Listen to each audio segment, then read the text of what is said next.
Cleopatra, Queen of the Nile. Chapter 1: The Land of the Pharaohs. In a time when history was etched in the sands, and monuments of a glorious past there, existed a realm that shone like a beacon of civilization in the heart of the desert.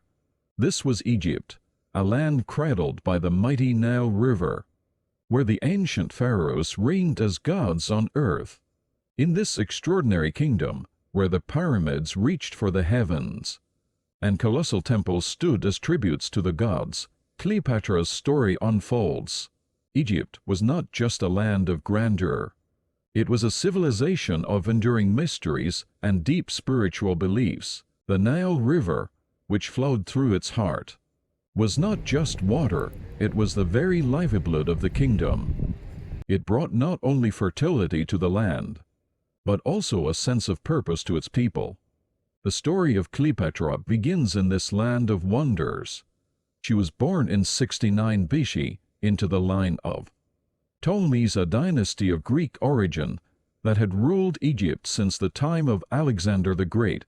Cleopatra would become the last and perhaps the most famous of these pharaohs, known not only for her beauty, but for her intellect and the dramatic events that would define her reign. Chapter 2: The Young Queen. Cleopatra's journey to the throne was one marked by intrigue and uncertainty. At the tender age of 18, she ascended to the throne of Egypt alongside her younger brother, Ptolemy I. Egypt, at this time, was a land rife with internal strife and external threats. Her early years on the throne were tumultuous. Cleopatra's brother, under the influence of his advisors, sought to undermine her authority. Her own sister, Arsinoe, plotted against her. Yet, Cleopatra was not one to be underestimated. She was a woman of great intellect, fluent in multiple languages, including Egyptian and Greek, which endeared her to her subjects. Her wisdom and charm were as formidable as any pharaoh's army. She understood the importance of connecting with her people, often conversing with farmers, scholars, and diplomats from distant lands. Chapter 3: A Woman of Wisdom. Cleopatra's wisdom extended beyond the palace walls. She knew that her rule was not solely dependent on her intelligence, but also on her ability to navigate the complex web of politics. Her leadership was marked by a keen sense of diplomacy and an understanding of realpolitik, making her a force to be reckoned with. She was a woman who understood the value of knowledge. In a time when many women were denied education, Cleopatra was fluent in multiple languages and well-versed in the sciences, literature, and philosophy. She was not just a beautiful queen, she was a queen with a formidable mind. Chapter 4: The Arrival of Julius Caesar. The turning point in Cleopatra's life came with the arrival of Julius Caesar, the most powerful man in Rome. Egypt, at this time, was in turmoil, with Cleopatra and her brother, Ptolemy I, locked in a bitter struggle for the throne.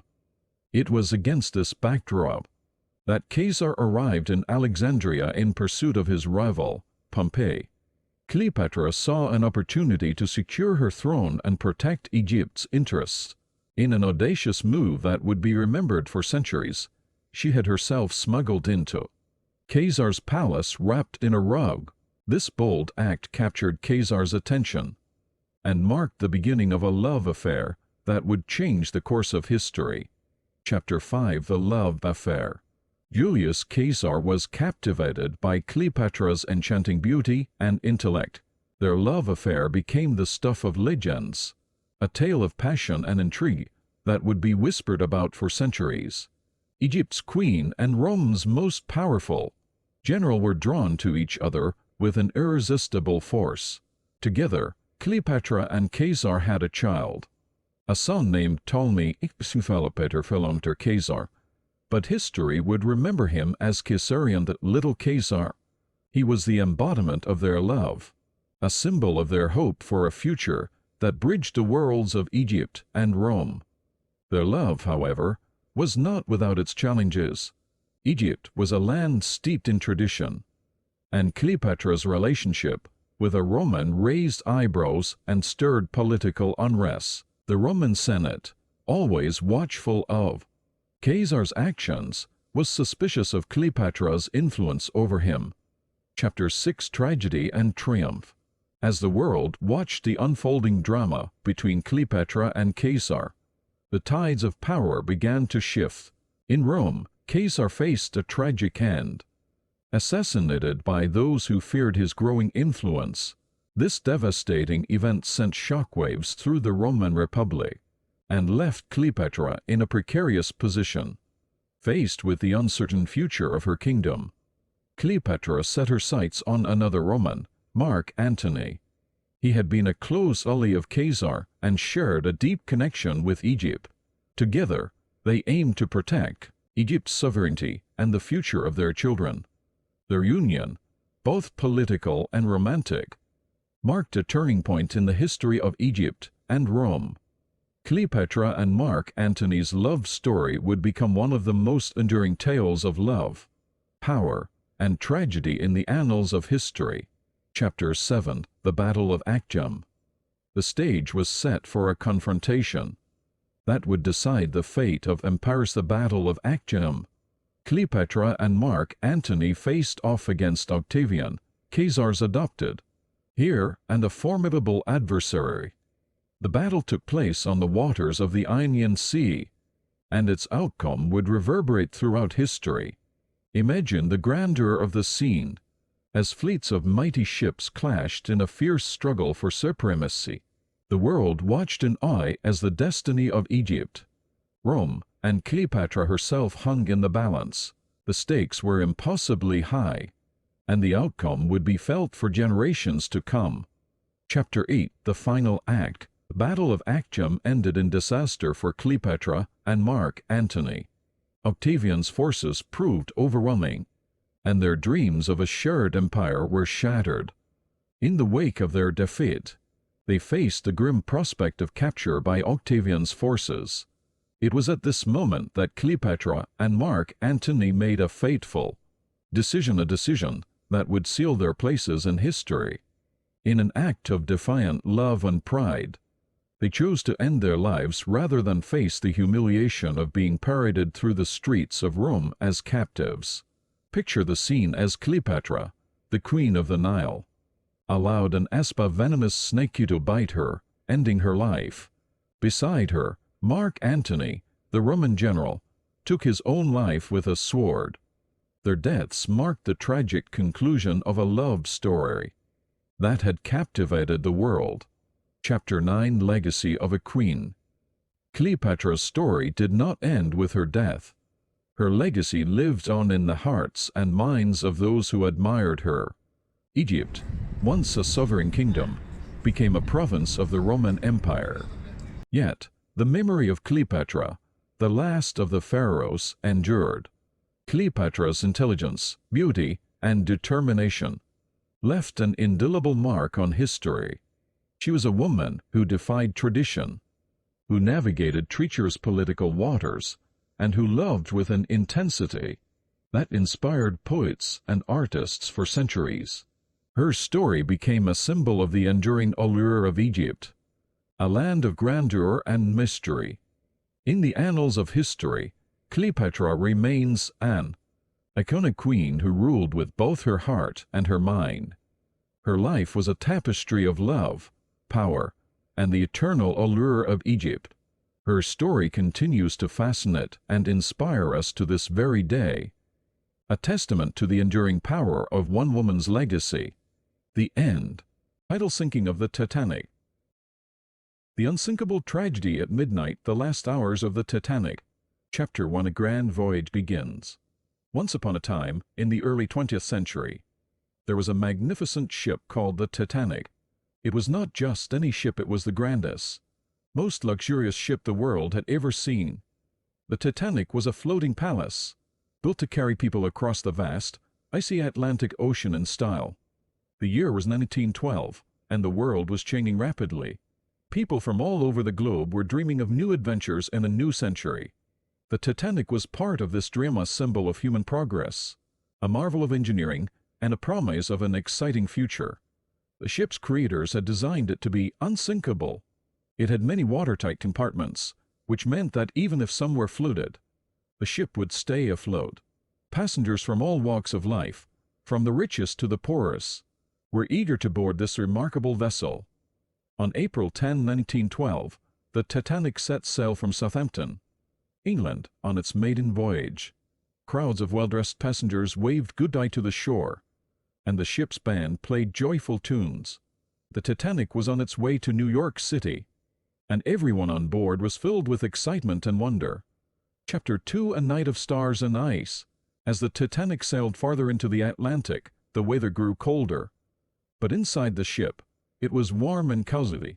Passengers in their finest clothes dined in elegant restaurants, danced in lavish ballrooms, and enjoyed the splendid amenities. At night, the Titanic was a shimmering jewel on the dark sea. The sky was clear, and millions of stars sparkled overhead. Passengers gazed at the heavens, marveling at the beauty of the universe. But there was something else out there, something hidden beneath the surface of the frigid waters. An enormous iceberg, a mountain of ice, silently floated in the dark sea. It was a danger that the Titanic was sailing straight into, and no one on board knew it was there. Chapter 3: The Warning. In the crow's nest high above the ship, lookout, Frederick Fleet strained his eyes in the darkness. It was his job to watch for anything in the ship's path. Suddenly, he saw something ahead: an iceberg, a massive, frozen giant lurking in the night. Fleet immediately rang the warning bell and picked up the phone to the bridge. He shouted, "Iceberg right ahead!" The ship's officers sprang into action. But it was too late. The Titanic struck the iceberg with a shuddering thud. The passengers below decks felt a strange vibration, like a giant had given the ship a gentle push. Many didn't even notice at first, but in the wheelhouse, the crew knew something was terribly wrong. Chapter 4: Panic and Confusion. The Titanic's crew rushed to assess the damage. They could see that the ship had been scraped along its side by the iceberg.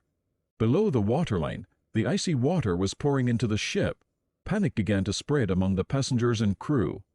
People started to gather on the deck, some in their pajamas and robes. They wanted to know what had happened. The crew tried to keep everyone calm, but there was a growing sense of unease. Inside the ship, things were getting chatty. Passengers and crew members rushed about, not sure what to do. Some of the ship's officers tried to lower the lifeboats, but they weren't sure how many people they could carry or where they should go. Chapter 5: Women and Children First. As the crew worked to understand the extent of the damage, Captain Edward Smith gave an order that would become famous: women and children first. This meant that the lifeboats would be filled with women and children before any men could get on. Many of the brave men said good day to their families and helped them into the lifeboats. They knew that they might never see their loved ones again, but they wanted to make sure they were safe.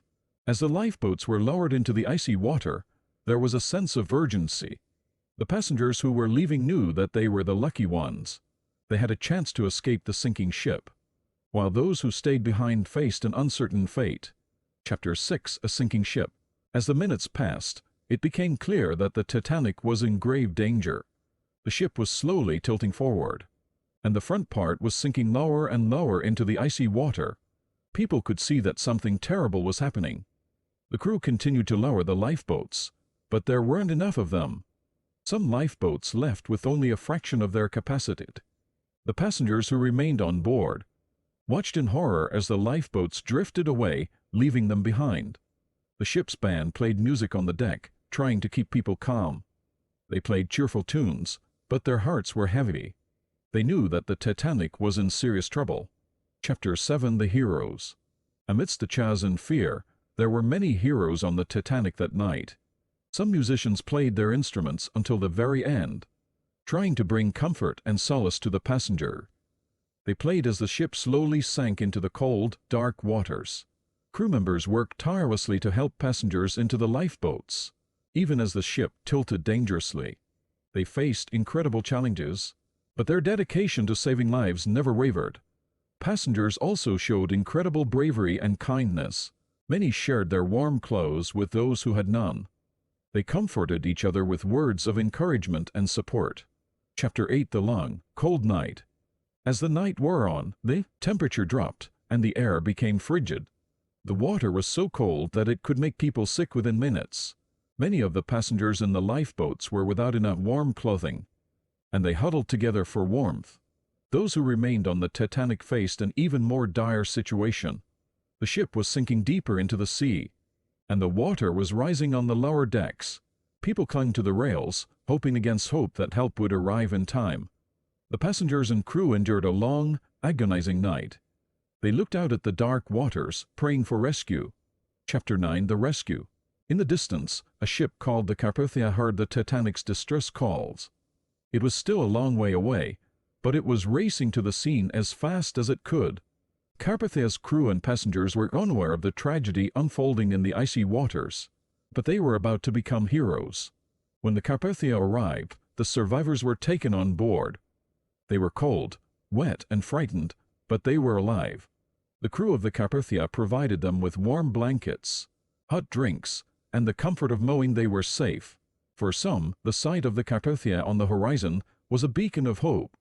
In the darkest of nights, it was a moment of relief and gratitude. But it was also a moment of sorrow for those who had lost loved ones. Chapter 10: The Morning After. As the sun rose on that fateful morning, everyone could see the terrible extent of the tragedy. The Titanic, once the grandest ship in the world, was gone. It had sunk to the bottom of the ocean, taking with it the dreams and hopes of many. The survivors looked around, realizing the enormity of what had happened. Families had been separated, loved ones had been lost, and the world had been forever changed. News of the Titanic's sinking spread quickly, and the world was in shock. People from all over mourned the loss of the ship and its passengers. They wondered how such a tragedy could have occurred on a ship that was supposed to be unsinkable. Chapter 11: Remembering the Titanic.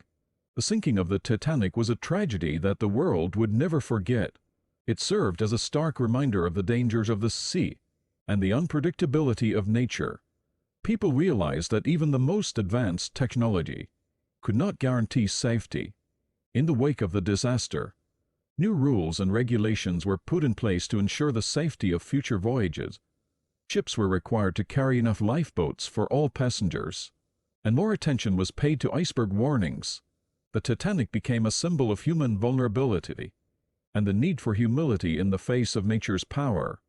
It was a lesson that would be remembered for generations to come. Chapter 12: Honoring the Heroes. Many heroes emerged from that tragic night. The musicians who played on as the ship sank, the crew members who worked tirelessly to save lives, and the passengers who helped each other in their darkest hours showed incredible bravery and kindness. The world recognized their heroism and paid tribute to their memory. The musicians, in particular, were remembered for their unwavering commitment to bringing comfort and solace to those in distress. Chapter 13: The End of a Story. The story of the Titanic is a tragic one, but it is also a story of bravery, compassion, and the enduring spirit of humanity. It serves as a reminder that even in the face of the most unthinkable challenges, there are those who rise to the occasion with courage and selflessness. And so, dear reader, we come to the end of our Tell the Story of the Titanic, the unsinkable ship that met its tragic fate. One cold night in the icy waters of the Atlantic Ocean. May we never forget the lessons it taught us about safety, heroism, and the importance of helping each other in times of need. The Titanic may have sunk, but its legacy endures, a testament to the enduring power of the human spirit and the relentless march of time. Chapter 14: Unsinkable no more. In the days and weeks that followed the Titanic sinking, investigations were launched to understand how such a disaster could have occurred. It became clear that there were failures in communication and safety protocols. The world was in shock, and the tragedy served as a wake-up call for the entire maritime industry. New regulations were put in place to ensure that ships had enough lifeboats for all passengers, and that crews were adequately trained to respond to emergencies. Iceberg patrols were established to monitor the North Atlantic for potential hazards, ensuring that the mistakes of the past would not be repeated. Chapter 15: The Legacy of the Titanic. The Titanic's legacy goes far beyond its tragic sinking. It serves as a symbol of human hubris and the consequences of overconfidence, belief that the ship was unsinkable, had led to a lack of preparation and a failure to heed warnings. The disaster also highlighted the importance of compassion and heroism. In times of crisis, the heroes of the Titanic, both passengers and crew, demonstrated the best of humanity. When faced with the worst of circumstances, their selflessness and courage continue to inspire people to this day. The story of the Titanic has been told and retold in books, movies, and documentaries. It has captured the imagination of generations, serving as a cautionary tale and a reminder of the fragility of life. Chapter 16: A Final Resting Place. For many years, the wreckage of the Titanic remained hidden beneath the cold, dark waters of the North Atlantic. The ship had broken into two pieces upon impact with the ocean floor, and its debris was scattered over a wide area. In 1985, oceanographer Robert Ballard and a Franco-American expedition discovered the remains of the Titanic. The world watched in awe as images of the ship's broken hull were transmitted from the ocean depths. It was a haunting reminder of the ship's final moments. Over the years, more expeditions were launched to explore the Titanic's wreckage. Artifacts were recovered and brought to the surface, providing a glimpse into the lives of those who had sailed on the ill-fated voyage. Chapter 17: Never Forgotten. The sinking of the Titanic is a story that has left an indelible mark on history. It is a story of human ambition, technological hubris, and the capacity for heroism and compassion in the face of disaster. The memory of the Titanic and the lives lost that fateful night continue to be honored and remembered. Memorials, museums, and exhibitions pay tribute to the passengers and crew who perished. Their names are etched in stone and engraved in the collective memory of the world. Chapter 18: Conclusion. And so, dear reader, we come to the end of our Tell the Story of the Titanic, the unsinkable ship that met its tragic fate. One cold night in the icy waters of the Atlantic Ocean. It is a story of ambition, courage, and the inexorable march of history. The sinking of the Titanic serves as a reminder that even the most advanced technology cannot guarantee safety in the face of nature's power. It is a cautionary tale that continues to captivate and intrigue, a testament to the enduring human spirit and the price of overconfidence. May we never forget the lessons of the Titanic and the heroes who emerged in its darkest hours. May their bravery and compassion continue to inspire us to be our best selves, even in the face of the most daunting challenges. As we bid farewell to this epic tale, let us remember the Titanic not just for its tragic end, but for the enduring lessons it imparts: the importance of humility, preparedness, and the unwavering belief in the capacity for heroism and compassion that resides within us all. The end. Titled The Bermuda Triangle, Where the World Disappears. 1. The mysterious triangle in the ocean. In a time before GIS and satellite imagery, sailors and explorers depended on stars, maps, and tales of old to navigate the vast, unpredictable ocean. Grandpa, a seasoned sailor in his youth, and now the designated storyteller of the family, often used these stories to share valuable life lessons. One evening, as the sun lazily dipped below the horizon, casting the world in hues of orange and pink, Grandpa decided it was the perfect time for tale that had been passed down in whispers among seafarers for generations. "Kids," he began, his voice carrying the wisdom of the years, "the ocean, vast and mysterious as it is, holds many secrets, but none quite as baffling or as terrifying as the Bermuda Triangle." He paused, letting the weight of the name settle. We all leaned in, the anticipation palpable. "This isn't just any part of the ocean," Grandpa continued. "It's a special area, shaped like a triangle, connecting 3 points: Miami, Bermuda, and Puerto Rico." As he spoke, he drew the triangle in the sand, with a stick marking each point with a deliberate motion. "Many a brave sailor has ventured into these waters," Grandpa murmured, a fiery look in his eyes. "Some returned with tales so bizarre they were dismissed as mere hallucination. Others never returned at all." Over the years, the Bermuda Triangle had become the stuff of legends, an area of the ocean where, for reasons unknown, ships and planes would disappear without a trace, compasses would spin wildly, radio communications would get jammed, and experienced pilots and sailors would lose their way. It's as if, Grandpa whispered, leaning in, the very fabric of time and space gets twisted inside the triangle. For centuries, the Bermuda Triangle has been the subject of countless studies, investigations, and debates. Was it the playground of extraterrestrial beings? A portal to another dimension, perhaps? Or was it simply a region with treacherous weather and unpredictable sea currents?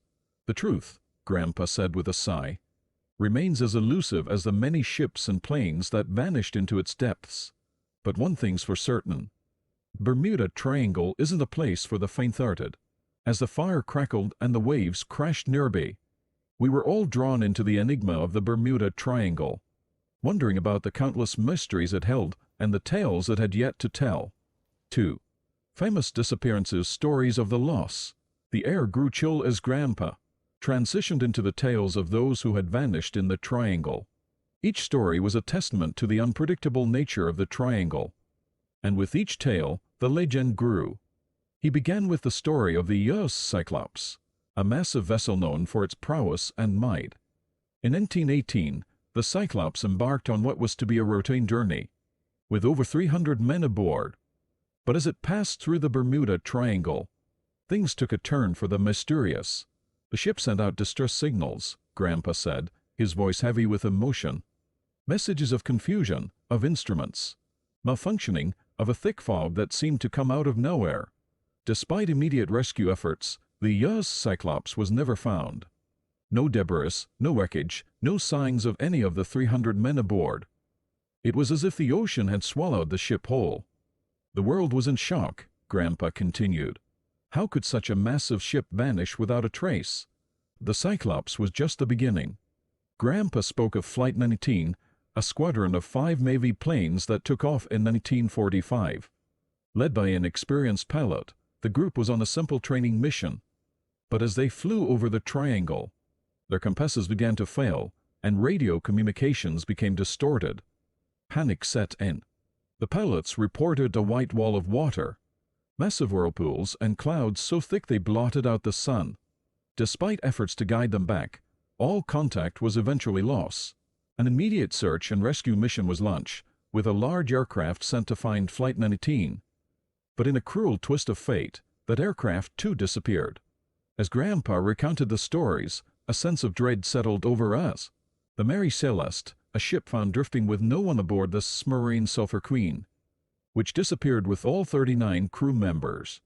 The Dix 3 aircraft that vanished with 32 passengers, each tale more baffling than the last. There are hundreds of stories, Grandpa whispered, of brave souls who ventured into the triangle, never to be seen again. Each disappearance added to the mythos of the Bermuda Triangle. Families left in anguish, investigations that turned up empty, and a world left grappling with the inexplicable. By the time Grandpa concluded the tales of the lost, the weight of the triangle's mysteries pressed heavily upon us. The fire, once lively, now seemed to flicker with a subdued melancholy, and the once comforting sound of the waves felt like a mournful lament for the lost. 3. Possible explanations from science to myths. Grandpa's voice grew contemplative as he began to discuss the myriad of theories that people have posited over the years. Now, while tales of the lost have spread far and wide, so have attempts to explain the phenomena of the Bermuda Triangle. Over the years, both scientists and dreamers have tried to demystify its secrets. Magnetic anomalies, he began, his finger tracing invisible lines in the air. You see, our planet has magnetic fields. But in the Bermuda Triangle, some say these fields go haywire. They believe this anomaly causes navigational instruments to malfunction, leading ships and planes astray. Others have hypothesized about underwater earthquakes, or massive bursts of methane gas from the seafloor. Imagine, Grandpa said, eyes widening, huge bubbles rising from the deep and swallowing ship's hull, or aircraft being knocked out of the sky. But not all theories were steeped in science. Grandpa's tone became hushed and conspiratorial. There are tales as old as time. Speaking of the lost city of Atlantis, he whispered, eyes gleaming. Legend has it that the Bermuda Triangle is the resting place of this ancient city, and with it come tales of powerful crystals that release energy, strong enough to sink ships and down planes. And of course, he added with a playful smirk, there are those who believe that extraterrestrial beings use the triangle as a portal, a gateway. They speak of strange lights, unidentified flying objects, and even, believe it or not, alien abduction. The line between myth and reality blurred as we hung on to Grandpa's every word. The scientific explanations just as thrilling as the legendary tales. Every theory, no matter how outlandish, seemed plausible in the eerie glow of the campfire. 4. Brave explorers seeking the truth. The Bermuda Triangle, with its tapestry of myths and realities, has always been a magnet for the adventurous spirit. While many fear the triangle, Grandpa noted, there are those driven by an insatiable curiosity, a need to uncover the truth. He regaled us with tales of explorers and scientists who had dared to confront the triangle's mysteries head-on.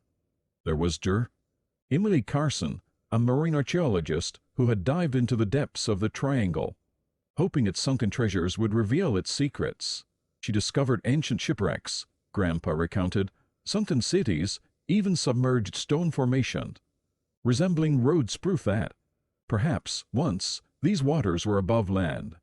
Then there was Captain Aidan O'Connell, a pilot who made it his life mission to fly through the triangle, recording anomalies. He spoke of seeing vast whirlpools, of clouds that seemed alive, and of a time when, for a few seconds, the ocean and sky seemed to switch places. Grandpa's voice grew soft, full of wonder. But it wasn't just the successes that were captivating. Grandpa told us about explorations that went awry, brave souls who faced the triangle's wrath, reinforcing its enigmatic nature. These explorers, Grandpa sighed, with their unyielding spirit, they remind us that while the Bermuda Triangle is a place of mysteries and dangers, it's also a testament to human resilience and our never-ending quest for knowledge. 5. Safety first. Navigating the Bermuda Triangle today.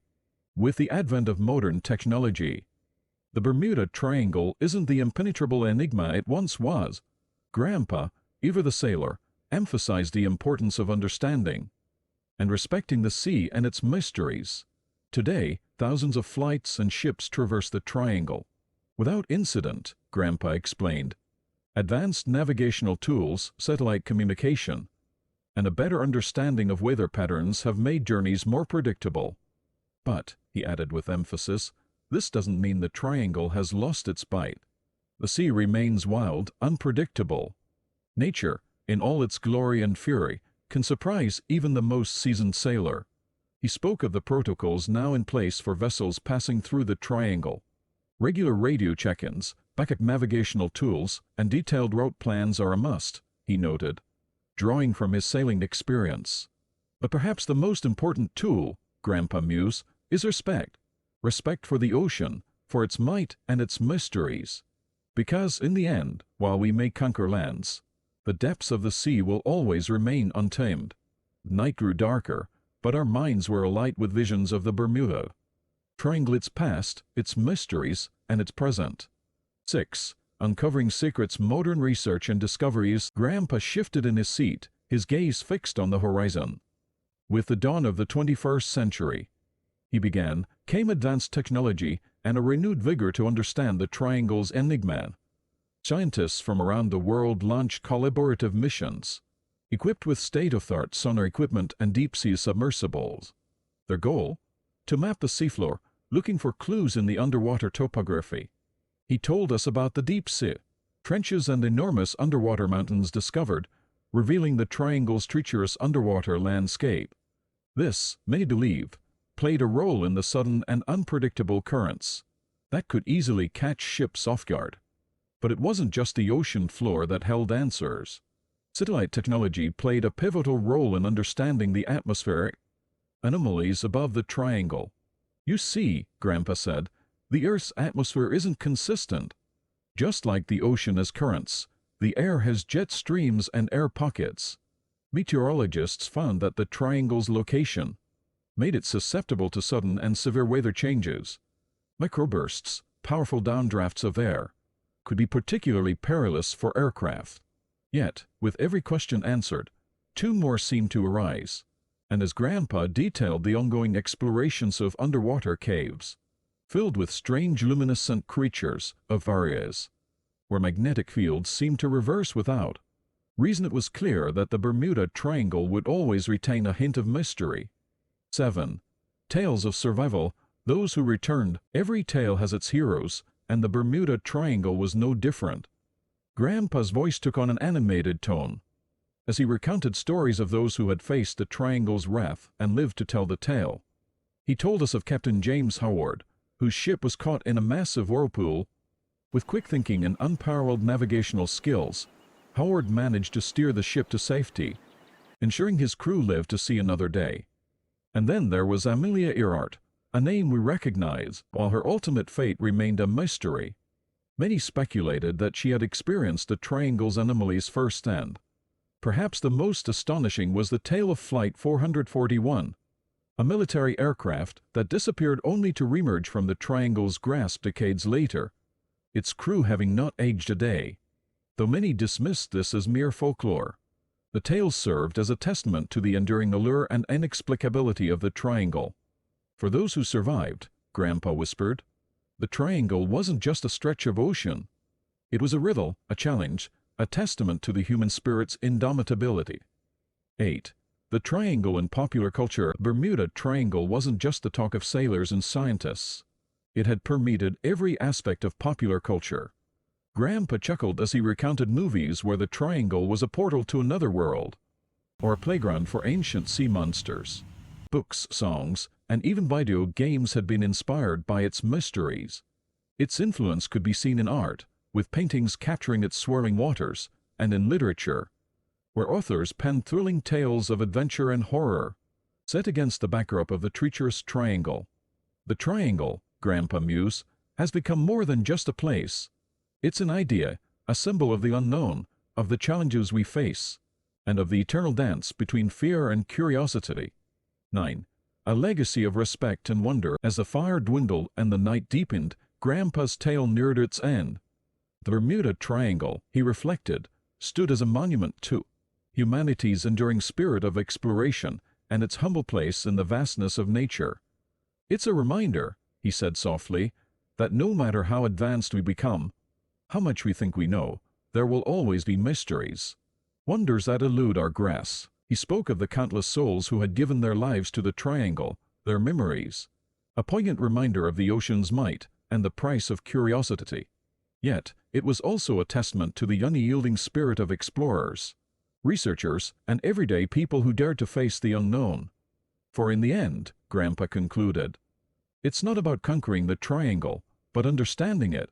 For in its depths, in its swirling mists and unpredictable currents, lies the very essence of life's adventure. As we sat in silence, the weight of Grandpa's tales pressing down on us, the Bermuda Triangle ceased to be a mere stretch of ocean. It had become a symbol, an embodiment of life's uncertainties, challenges, and the boundless spirit of exploration. 10. A personal encounter. Grandpa's own story. The embers of the fire crackled, casting shadows on Grandpa's withered face. A glint appeared in his eyes, signaling the onset of a personal story. It's one thing to tell tales, he began, but another to have lived one. Years ago, in his younger days as a sailor, Grandpa had undertaken a voyage through the very heart of the Bermuda Triangle. With a skilled crew and a sturdy ship, they had embarked with confidence. Yet, the Triangle had its own plans.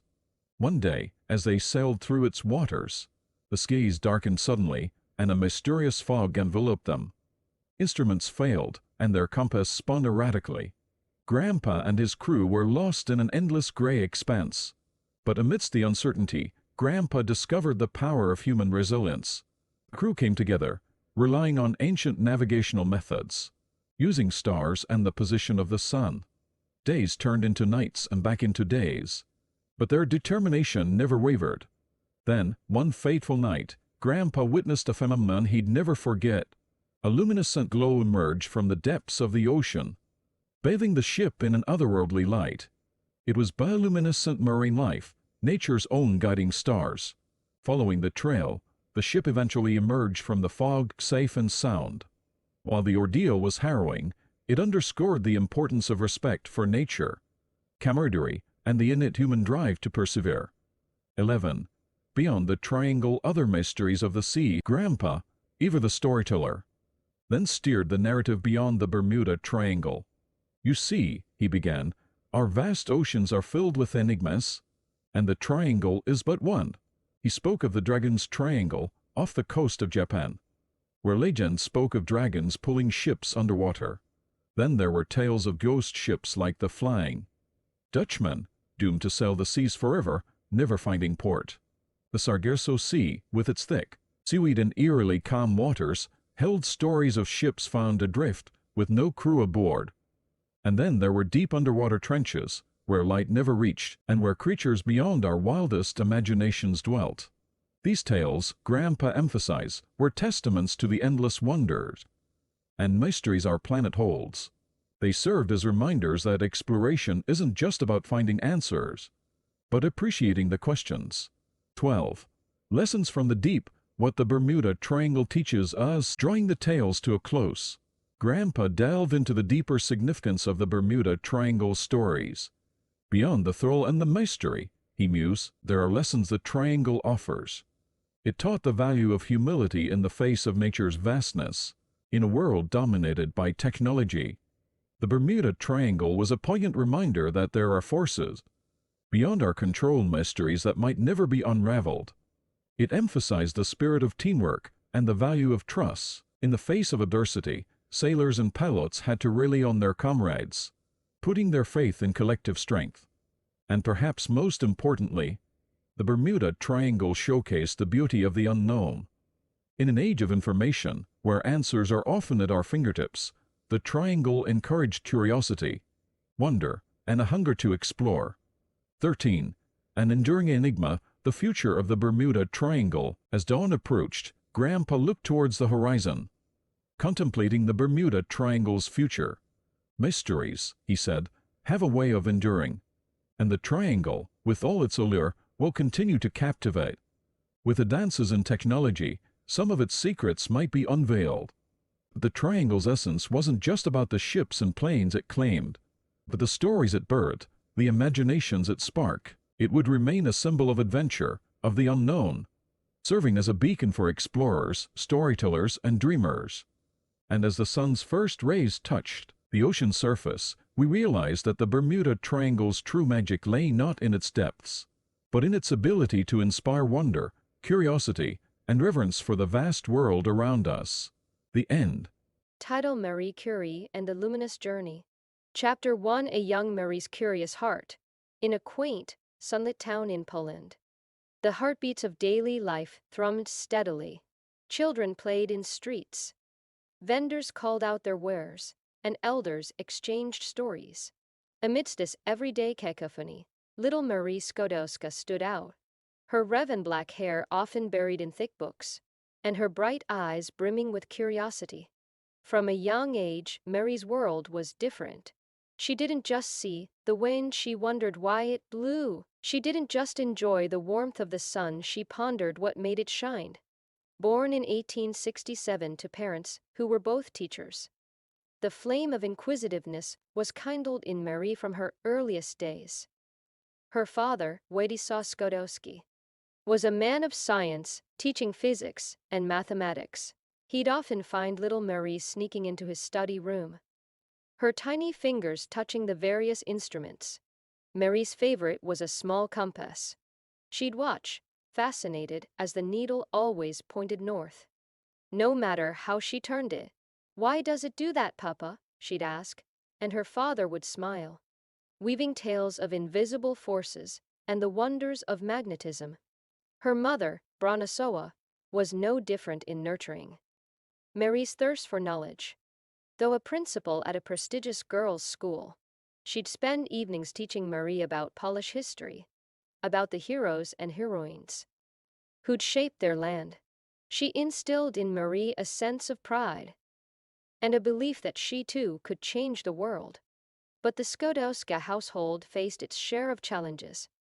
They weren't the wealthiest family in town. They had to rent out rooms to boarders to make ends meet, and life threw its curveballs. When Marie was just 10, her mother passed away. It was a heart-wrenching period. The once lively house was shrouded in silence. Yet, amidst the shadows, Mary's luminous heart remained undeterred. She topped her school, always hungry for more. But there was a problem. In Poland, during those times, women weren't allowed to go to university. Mary's dreams seemed distant, but she had a plan. Chapter 2: Journey to the City of Dreams. Whispers of a city where the Seine River danced, and dreams took flight, reached Mary's ears. Paris, they said, was where possibilities were endless. And so, with a heart full of dreams and a suitcase filled with essentials, Marie embarked on her journey to the City of Lights. Paris was unlike anything Marie had ever seen. The cobblestone streets, the aroma of freshly baked croissants, artists painting by the Montmartre, and the majestic Eiffel Tower piercing the sky. It was overwhelming, but Marie wasn't here for the sights. She was here to study. Enrolling herself at Sorbonne University, she adopted the French version of her name, Marie. University life was tough. The lectures were rigorous, and being one of the few women in her class, Marie faced skepticism. There were whispers, doubting her capabilities, solely because she was a woman. But Marie was resilient. Every night, in her small attic room, she'd light a candle and dive deep into her books, her shadow dancing on the walls, keeping her company. It wasn't long before her brilliance began shining through. Professors took notice of this polished girl, answering questions with precision and presenting arguments with passion. Marie was on fire. But with success came challenges. The cold Parisian winters were harsh, and there were days when Marie couldn't afford a decent meal. She'd faint from hunger, but her spirits were never dampened. During this time, Marie became friends with many fellow students. Among them was a young woman named Casimira, or Kezia, as she was fondly called. The two bonded over shared experiences, long study nights, and dreams of making it big in the world of science. Kezia would often share her food with Marie, ensuring she never went to bed hungry. Their days at the Sorbonne flew by. Before she knew it, Marie had graduated, ranking first in her physics degree and securing a second degree in mathematics. The girl from Poland with stars in her eyes and dreams bigger than the vast Parisian skies had made her mark. But this was just the beginning. Mary's next chapter was about to bring love, partnership, and groundbreaking discoveries. Little did she know, her life was about to intertwine with a man named Pierre Curie. And together, they would write history. Chapter 3: Pierre the Kindred Spirit. In a quaint laboratory filled with dusty books and gleaming instruments, Marie met Pierre Curie. Pierre, with his tousled hair and thoughtful eyes, was already an established physicist, known for his work on magnetism. While they were introduced through professional networks, it didn't take long for them to realize that their bond transcended scholarly pursuits. Marie often recounted their early days. We were drawn to each other by a mutual passion for science.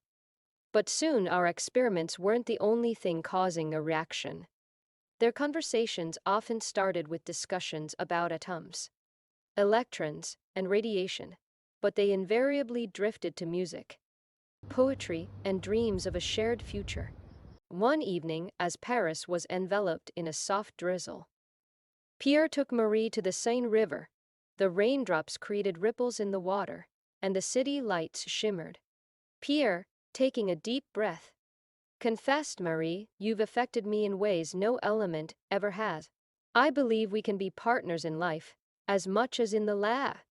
With tears in her eyes and an assuring nod, Marie accepted his proposal. Theirs was a modest wedding.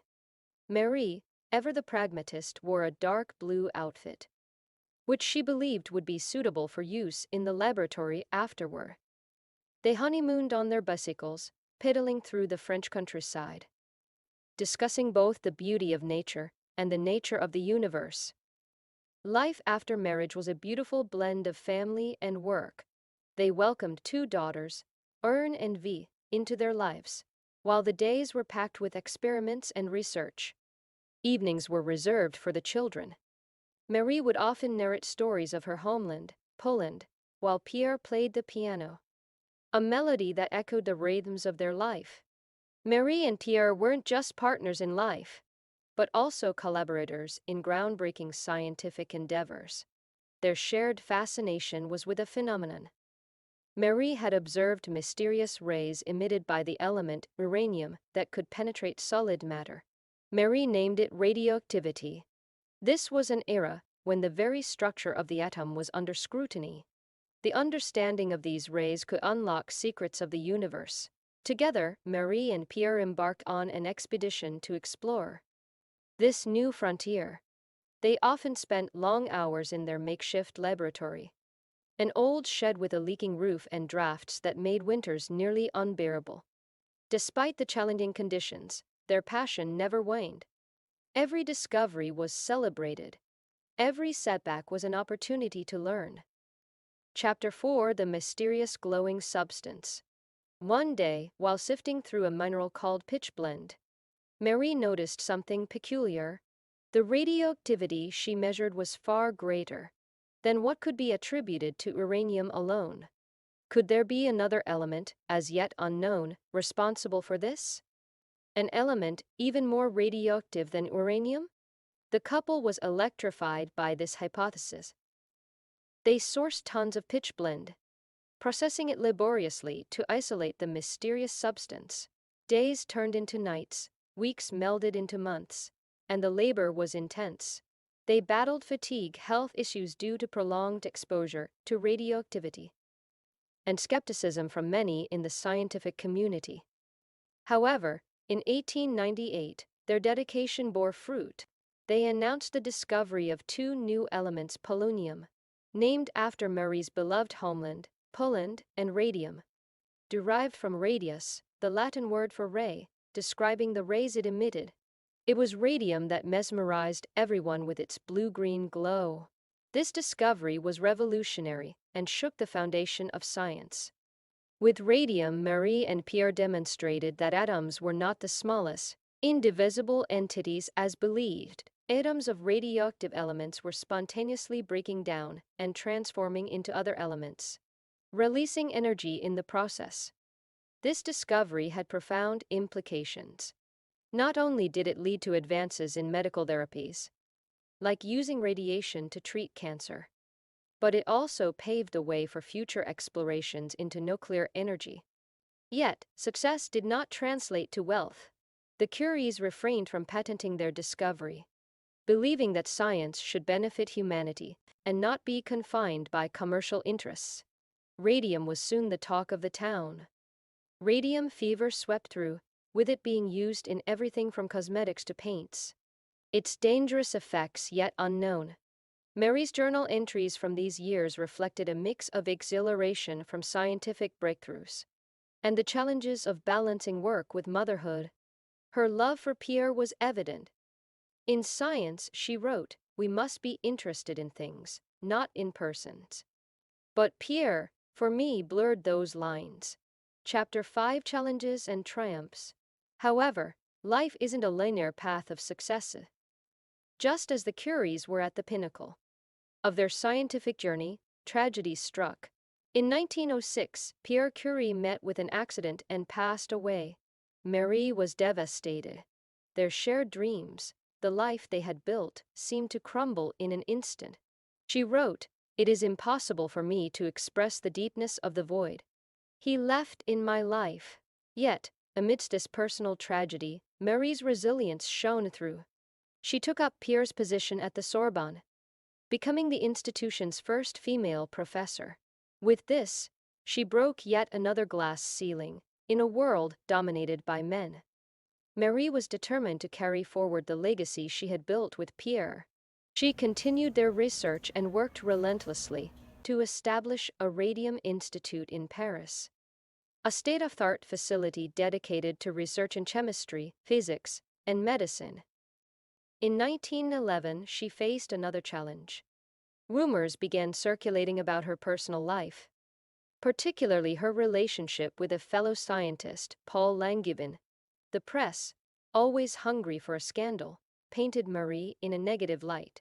She was vilified, not just for her alleged relationship, but also, indirectly, for being a woman in a man's world.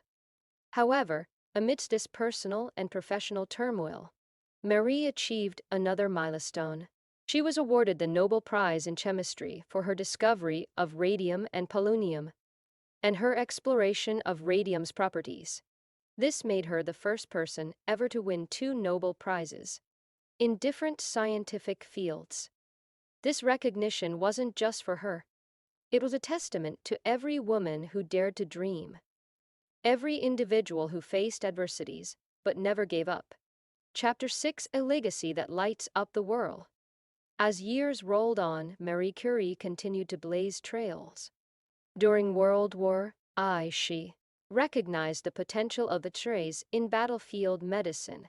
She set up mobile radiography units, which were instrumental in saving countless lives.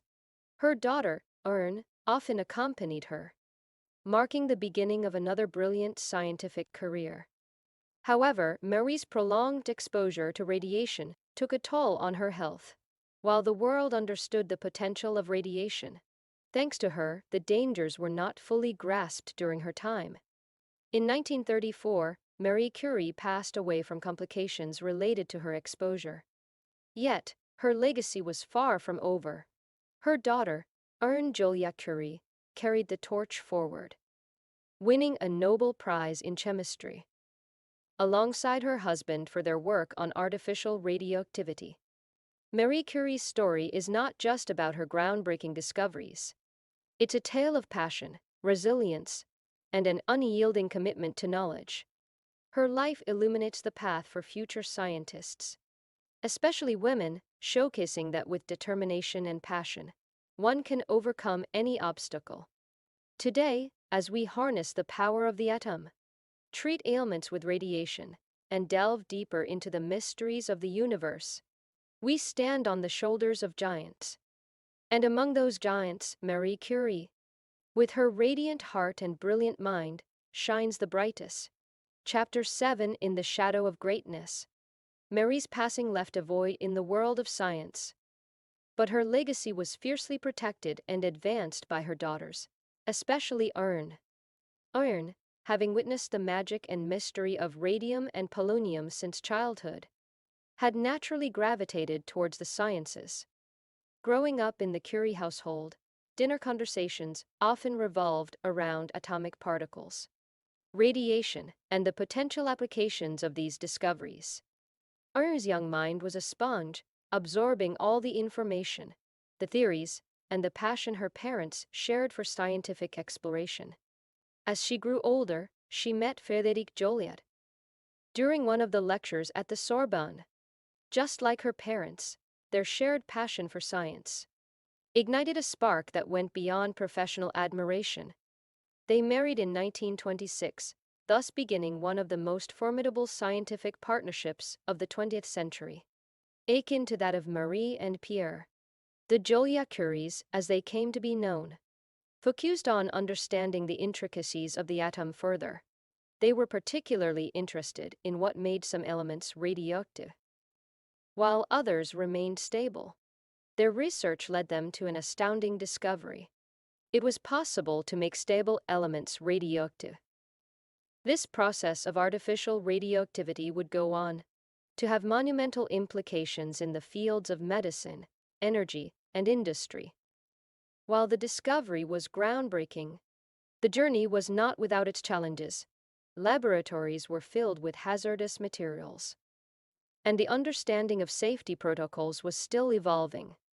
Just like her mother, Ern often worked with her bare hands, feeling the tingling sensation of radioactivity, believing it to be harmless. Parallel to their research, the world outside was changing. The murmurs of another great war were becoming louder. Europe was a tinderbox, and science was no longer just a tool for understanding nature, it was a weapon. The Joliot Curies realized the potential dangers of their discoveries. The power to turn stable elements radioactive meant that it was possible to harness large amounts of energy. The couple began to investigate this avenue, with an aim to use it for the betterment of society. But the winds of war reached their doors. The Nazis invaded France, and the Joliot-Curies faced a moral dilemma. Their research could be used by the Nazis to develop powerful weapons. The couple made a bold decision. They hid their research, and Frédéric took an active role in the French resistance, using his scientific expertise to aid the resistance fighters. The war years were hard. The specter of Nazi discovery loomed large, and every day was a battle for survival. But amidst these challenges, Anne found solace in her work and her family. Her children, Henri and Pierre, became her anchor, reminding her of the simpler times when her mother narrated stories of Poland and her father played the piano. The war eventually ended, but the world had changed. The atomic age had dawned, and the Joliot-Curie's worst fears were realized. When atomic bombs were dropped on Hiroshima and Nagasaki, the raw, destructive power of the atom was evident for the world to see. The post-war years were a time of reflection for Anne. The weight of her family's legacy, combined with the profound implications of her research, often kept her awake at night. She grappled with the moral responsibilities of a scientist. Is knowledge always a boon, or can it be a curse? Yet, the undying spirit of the Curie legacy pushed her forward. She, along with Frédéric, established the French Atomic Energy Commission in 1945. Their aim was clear: to harness atomic energy for peaceful purposes. However, just like her mother, Anne's years of exposure to radiation had taken a toll on her health. She battled with illnesses, but her spirit remained undeterred. She continued to work, to teach, and to inspire the next generation of scientists. Her last years were dedicated to establishing a research institute, ensuring that the Curie legacy would continue. She passed away in 1956, leaving behind a world that was forever changed by her family's contributions. Her story, and that of her mother, serves as a testament to the power of passion, perseverance, and the undying quest for knowledge. It's a reminder that while science can unlock the mysteries of the universe, it's the heart that provides direction to these discoveries.